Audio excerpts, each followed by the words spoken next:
സ്വന്തം ജീവനും സ്വത്തിനും സംരക്ഷണം തേടി ഒരു സ്ത്രീ പാതിരാത്രിയിൽ പോലീസിന്റെ എമർജൻസി നമ്പറായ 112ലേക്ക് വിളിക്കുന്നു.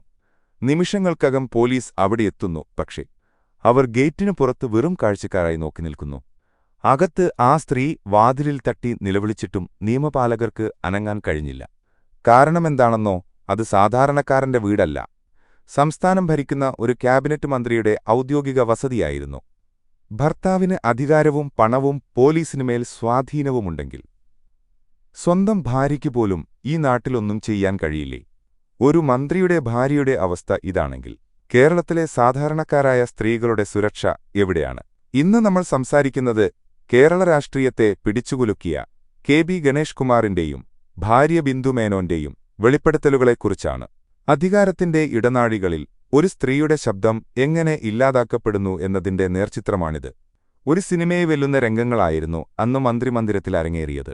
തന്റെ ഭർത്താവിനെ സംശയിക്കാൻ പാടില്ലാത്ത സാഹചര്യത്തിൽ കണ്ടതിനെ തുടർന്നാണ് പ്രശ്നങ്ങളുടെ തുടക്കമെന്ന് ബിന്ദു മേനോൻ പറയുന്നു. എന്നാൽ ഒരു സാധാരണ സ്ത്രീയെപ്പോലെ പ്രതികരിക്കുന്നതിനു പകരം അവർ സംയമനം പാലിച്ചു. പക്ഷേ സ്വന്തം ഭർത്താവിന്റെ സ്റ്റാഫുകളായ ശാന്തനും പ്രദീപുമാണ് പിന്നീട് അവർക്ക് നേരെ തിരിഞ്ഞത്. തന്റെ ഫോൺ പിടിച്ചുവാങ്ങാൻ ശ്രമിച്ചപ്പോഴാണ് സ്വന്തം സുരക്ഷയ്ക്കായി ബിന്ദു മേനോൻ 112ൽ വിളിക്കുന്നത്. പോലീസ് വന്നെങ്കിലും ഇത് മന്ത്രിയുടെ വീടായതുകൊണ്ട് തങ്ങളുടെ പരിധിയിൽ വരുന്ന കാര്യമല്ലെന്ന് പറഞ്ഞ് അവർ പുറത്തുനിന്നു. സാധനങ്ങളെടുക്കാൻ അകത്തു കയറിയ ബിന്ദു മേനോനെ സ്റ്റാഫായ പ്രദീപ് വാതിലടച്ചു പൂട്ടി. പുറത്ത് പോലീസുണ്ടെന്ന ധൈര്യത്തിൽ ബിന്ദു സഹായത്തിനായി നിലവിളിച്ചെങ്കിലും ആരും വന്നില്ല. ഒടുവിൽ അർദ്ധരാത്രി 2 മണിക്ക് ഒരു ടാക്സി വിളിച്ച് ഭയന്നു വിറച്ചാണ് അവർ പാലക്കാട്ടേക്ക് രക്ഷപ്പെട്ടത്. മന്ത്രിയുടെ വീടായതുകൊണ്ട് ആ ടാക്സി ഡ്രൈവർ പോലും ഭയത്തിലായിരുന്നു. ഭർത്താവിന് അധികാരമുള്ളതുകൊണ്ട് മാത്രം തനിക്കൊരു നീതിയും ലഭിച്ചില്ല എന്നതിന്റെ ഏറ്റവും വലിയ ഉദാഹരണമായിരുന്നു ആ രാത്രി. തന്നെ ഒരു സംശയരോഗിയും വട്ടുകാരിയുമായി ചിത്രീകരിക്കാൻ നിരന്തരം ശ്രമിച്ചതുകൊണ്ടാണ് ഇപ്പോൾ പ്രതികരിക്കുന്നതെന്ന് അവർ വ്യക്തമാക്കുന്നു. താൻ ആരെ വിളിക്കുന്നു, എവിടെ പോകുന്നുവെന്നറിയാൻ സ്വന്തം ഫോൺ പോലും മന്ത്രി ചോർത്തിയിരുന്നുവെന്ന ഞെട്ടിക്കുന്ന വെളിപ്പെടുത്തലും ബിന്ദു മേനോൻ നടത്തുന്നുണ്ട്. ഇത്രയും ഗുരുതരമായ അധികാര ദുർവിനിയോഗത്തിന്റെ ആരോപണങ്ങൾ സ്വന്തം ഭാര്യ ഉന്നയിച്ചിട്ടും ഒരു മന്ത്രിയുടെ പ്രതികരണമെന്തായിരുന്നുവെന്ന് കേൾക്കണമോ? തികഞ്ഞ ലാഘവത്തോടെ, യാതൊരു കുറ്റബോധവുമില്ലാതെ ഗണേഷ് കുമാർ പറഞ്ഞതിങ്ങനെയാണ്: ഗണേഷ് കുമാറിന് പ്രണയമുണ്ടോ എന്ന് ചോദിച്ചാൽ 1 5000 പ്രണയമുണ്ട്.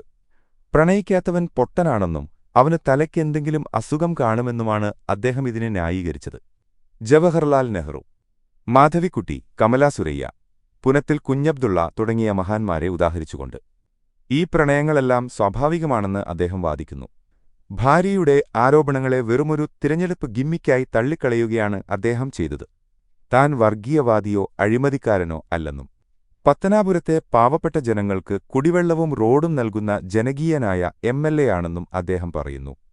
ഇത്തരം വിവാദങ്ങൾ വരുമ്പോൾ പത്തനാപുരത്തെ സ്ത്രീകൾ തനിക്ക് കൂടുതൽ വോട്ട് നൽകുമെന്ന കടുത്ത ആത്മവിശ്വാസവും അധികാരത്തിന്റെ ഹുങ്കും അദ്ദേഹത്തിന്റെ വാക്കുകളിലുണ്ട്. ജനങ്ങൾക്കറിയേണ്ടത് തന്റെ രാഷ്ട്രീയമാണെന്നും മലയാളികൾക്ക് മറ്റുള്ളവരുടെ കാര്യങ്ങളിൽ ഒളിഞ്ഞുനോക്കുന്ന സ്വഭാവമാണെന്നുമാണ് മന്ത്രിയുടെ പക്ഷം. അധികാരത്തിന്റെ തണലിൽ ഒരു ഭാര്യയുടെ കണ്ണീർ മറച്ചുവെക്കപ്പെടുമ്പോൾ പ്രതിപക്ഷ നേതാവായ രാഹുൽ മാങ്കൂട്ടത്തിൽ സർക്കാരിനോട് ചില നിർണായക ചോദ്യങ്ങൾ ചോദിക്കുന്നുണ്ട്. ഫേസ്ബുക്ക് പോസ്റ്റുകളുടെ പേരിൽ പോലും പ്രത്യേക അന്വേഷണ സംഘത്തെ സിറ്റി രൂപീകരിക്കുന്ന സർക്കാർ. ഒരു മന്ത്രിയുടെ ഭാര്യ 112ൽ വിളിച്ച് ഗാർഹിക പീഡന പരാതി പറഞ്ഞിട്ടും എന്തുകൊണ്ട് അന്വേഷണം നടത്തുന്നില്ല? ഒരു മന്ത്രിക്ക് തന്റെ ഭാര്യയുടെ ഫോൺ ചോർത്താനും കോളുകൾ നിരീക്ഷിക്കാനും എങ്ങനെ കഴിയുന്നു?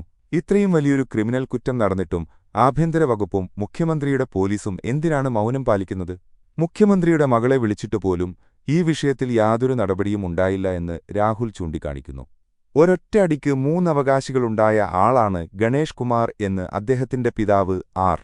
ബാലകൃഷ്ണപിള്ള പണ്ട് പറഞ്ഞിട്ടുള്ള കാര്യവും രാഹുൽ ഈ അവസരത്തിൽ ഓർമ്മിപ്പിച്ചു. ഗണേഷ് കുമാർ ചൂഷണം ചെയ്ത മനുഷ്യന്മാരിൽ നമ്മളെല്ലാവരും ബഹുമാനിക്കുന്ന ഏതെങ്കിലും ബിംബങ്ങൾ ഉൾപ്പെട്ടിട്ടുണ്ടോയെന്ന് അദ്ദേഹം വ്യക്തമാക്കണമെന്നും രാഹുൽ ആവശ്യപ്പെടുന്നു. ഒരു വശത്ത് മന്ത്രിയായ ഭർത്താവിന്റെ പദവിയും അധികാരവും കാരണം സ്വന്തം ജീവനുവേണ്ടി പോലീസിനെ വിളിച്ചിട്ടും നീതി ലഭിക്കാതെ പാതിരാത്രിയിൽ ഇരുട്ടിലേക്കിറങ്ങിപ്പോകേണ്ടി വന്ന ഒരു ഭാര്യ. മറുവശത്ത് യാതൊരു കൂസലുമില്ലാതെ തന്റെ 5000 പ്രണയങ്ങളെ ന്യായീകരിക്കുകയും തന്റെ അധികാരം ഉപയോഗിച്ച് എന്തിനേയും നേരിടാമെന്ന് വിശ്വസിക്കുകയും ചെയ്യുന്ന ഒരു മന്ത്രി. നമ്മുടെ നിയമവ്യവസ്ഥ പാവപ്പെട്ടവനും അധികാരമുള്ളവനും രണ്ടാണോ? ഒരു ജനപ്രതിനിധിയുടെ ധാർമ്മികത വെറും വോട്ട് ബാങ്ക് രാഷ്ട്രീയത്തിൽ ഒതുങ്ങുന്നതാണോ? ഈ ചോദ്യങ്ങൾക്കുള്ള ഉത്തരം നൽകേണ്ടത് കേരളത്തിലെ പൊതുസമൂഹമാണ്. ഈ വിഷയത്തിൽ നിങ്ങളുടെ അഭിപ്രായം എന്താണ്? അധികാരമുള്ള ഭർത്താവിനെതിരെ ഒരു സാധാരണ സ്ത്രീക്ക് നിയമപോരാട്ടം നടത്താൻ ഈ സിസ്റ്റം അനുവദിക്കുമോ? നിങ്ങളുടെ അഭിപ്രായങ്ങൾ താഴെ കമന്റ് ചെയ്യുക.